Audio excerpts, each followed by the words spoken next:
উচ্চ শিক্ষিত শাশুড়ি যখন পাত্রী দেখতে আসে। বুঝলাম। তা মা, তুমি একটু উঠে দাঁড়াও দেখি।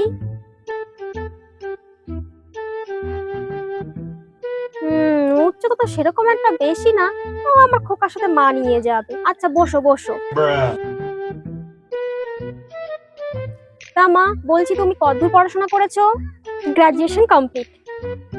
কি, গ্রাজুয়েশন? মাধ্যমিকটাও পাস করোনি? আমরা তো সবাই উচ্চ শিক্ষিত। যাই হোক, তোমাকে মানিয়ে নেবো খন। আচ্ছা, তুমি এক কাজ করো, এই কাগজটাই তুমি তোমার নাম ঠিকানা সমস্ত কিছু লিখে দাও। হ্যাঁ, এ নাও।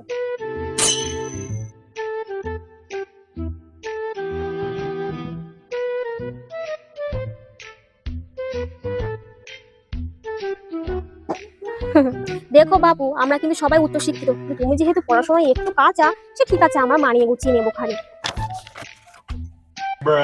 কি লিখেছে ছাতার মাথা, কিছুই তো বুঝতে পারছি না। বুঝবেন কি করে? কখন থেকে তো উচ্চ শিক্ষিত করে যাচ্ছেন, কাগজ শুধু উল্টো করে ধরেছেন। ধরতে নিকুচি করেছে বিয়ে।